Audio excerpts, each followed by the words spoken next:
Cependant, ces de grandes idées, que la performance économique ne doit pas être une finalité, mais une conséquence organique de la finalité sociale, et que cette finalité sociale du service de l'autre doit être poursuivie inconditionnellement à travers les activités de cœur de métier, ne sont pas faciles à adopter pour des dirigeants, tant les esprits sont conditionnés par l'impératif de rentabilité immédiate. Quelques dizaines d'entreprises de toute taille et de tout secteur d'activité sur 3 continents démontrent quotidiennement qu'on peut bâtir sur de tels principes des organisations qui créent de la valeur sociale et qui, par là même, prospèrent économiquement.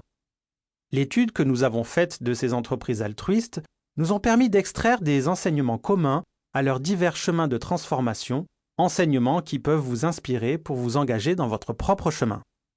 Ces enseignements, les voici. 1. Assurez-vous que vous êtes un leader qui vit une seule vie et non pas deux, sa vie personnelle et sa vie professionnelle. Que vous vous comportez dans l'entreprise exactement comme avec vos amis, guidés par les mêmes convictions du service inconditionnel de tous ceux avec qui vous interagissez. Travaillez sur vous-même si c'est nécessaire. 2. Prenez le temps de co-construire avec vos salariés une vision, une raison d'être de votre entreprise tournée vers la création de valeur sociale. Cette valeur peut s'exprimer dans le service inconditionnel de vos clients, de vos fournisseurs, de vos partenaires, des communautés où votre entreprise opère, des jeunes de votre territoire ou encore des anciens à l'origine d'un savoir-faire local. 3. Arrêtez de viser la création de valeur économique. Oui, vous avez bien lu, et ne tentez même pas de la faire en parallèle avec la création de valeur sociale. Tant que vous visez les résultats financiers, ceux-ci vont toujours conditionner le service de l'autre, service qui sera toujours sacrifié au moindre tassement des résultats.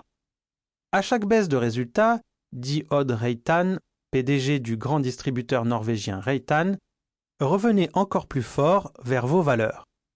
4.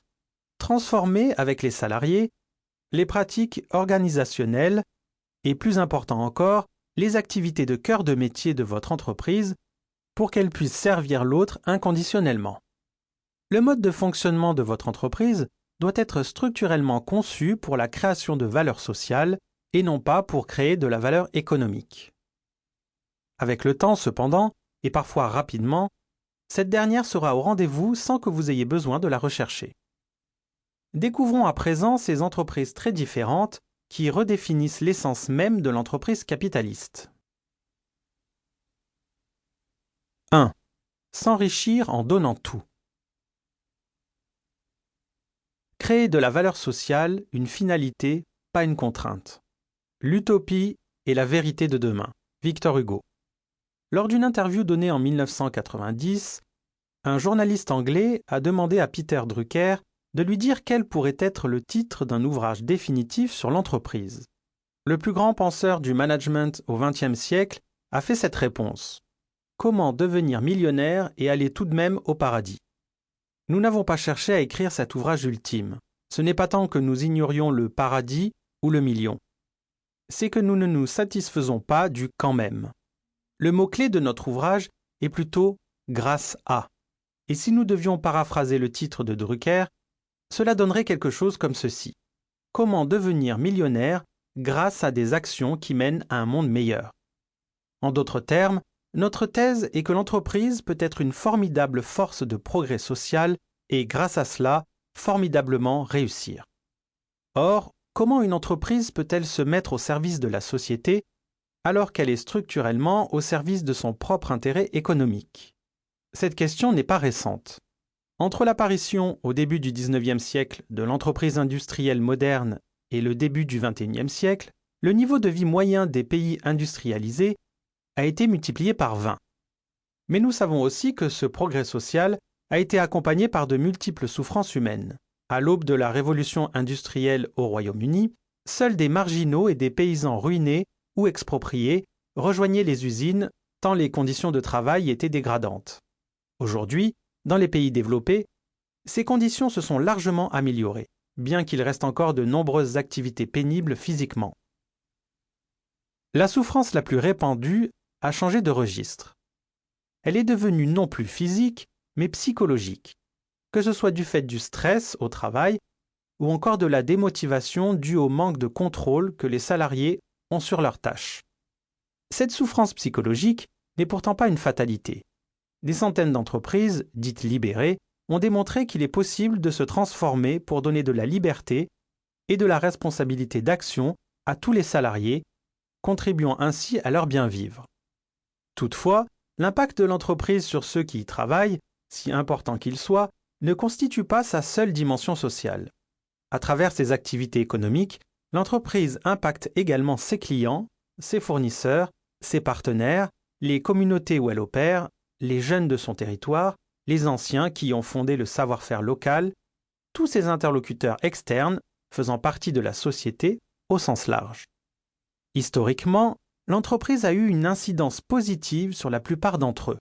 Ainsi, en tant que clients, nous sommes tellement habitués à tous les objets qui nous facilitent la vie de tous les jours que nous oublions parfois que ce sont des entreprises qui les ont produits et vendus à un prix accessible au plus grand nombre. Les filatures, apparues à la fin du XVIIIe siècle, ont rendu abordable l'habillement de qualité. Les faïenceries, qui datent de la même époque, ont rendu abordable la vaisselle jusqu'alors réservée aux seuls fortunés. Les compagnies de canaux, puis de chemins de fer, ont fait de même pour le transport longue distance. Les imprimeries et la presse rotative l'ont fait pour les journaux. Les fabricants de crayons, suite à l'invention de la mine par Nicolas-Jacques Conté, l'ont fait pour les instruments d'écriture. Des milliers de produits et de services qui ont contribué à améliorer la vie de nos sociétés. Mais les clients ne sont pas les seuls à avoir bénéficié de l'impact socialement positif de l'activité de l'entreprise. Fabriquer un produit utile aux clients suscite immédiatement l'apparition d'un autre type d'interlocuteur indispensable, les fournisseurs. La fabrication d'un objet aussi simple qu'un crayon de bois nécessite des dizaines de fournisseurs allant de mines de graphite, de fabricants de poudre d'argile, de bois ou de peinture, jusqu'à ceux nécessaires pour l'anneau d'aluminium et la gomme qui couronnent tout crayon qui se respecte. D'une manière générale, les entreprises ont toujours contribué à la subsistance, voire à la prospérité, d'un grand tissu d'artisans, d'agriculteurs et d'autres entreprises fournisseurs. Historiquement, les entreprises ont aussi toujours contribué au développement des territoires. Certes, les industriels anglais qui ont créé les premières compagnies de canaux entre la fin du XVIIIe siècle et le début du XIXe siècle, période dite de la Canal Mania, en français la manie des canaux, l'ont fait en premier lieu pour réduire les coûts de transport de leurs matières premières et de leurs produits finis. Cependant, les canaux ont vite amélioré le niveau de vie des habitants des villes. Ainsi, le Bridgewater Canal a réduit le prix du charbon à Manchester de 2/3 dès sa première année de fonctionnement en 1761. Quant au canal reliant Wolverhampton à Birmingham, ouvert en 1769, il a transformé du jour au lendemain cette dernière ville en port intérieur, divisant le prix du charbon par 2 et baissant largement les prix de la farine et du pain grâce à la fin du monopole local sur les céréales. Les canaux et bien d'autres projets entrepreneuriaux ont contribué à l'essor des villes des Midlands anglais comme à celui des centres urbains les plus prospères du monde à l'époque.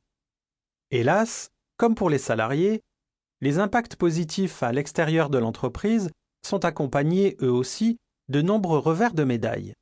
Les faits sont là. Prenons à titre d'illustration la filière agroalimentaire. Pour les clients, certes, elle offre un choix surabondant de produits pour se nourrir, mais il est avéré que beaucoup d'entre eux sont tout simplement mauvais pour la santé.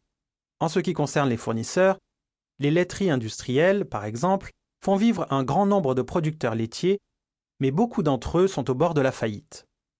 Pour les territoires ruraux, bien sûr, l'industrie agroalimentaire a été un formidable vecteur de prospérité, mais il faut bien reconnaître aussi que la monoculture ou l'élevage intensif, à base d'intrants chimiques et de produits phytosanitaires, a créé des dégâts environnementaux considérables. Appauvrissement des sols, pollution de l'air, présence de perturbateurs endocriniens dans l'alimentation, augmentation des cancers chez les agriculteurs, disparition des abeilles, etc. Il en va de même pour les jeunes qui, s'ils trouvent des débouchés locaux dans ce secteur, mettent leur existence même en danger. Certaines études montrent que si, globalement en France,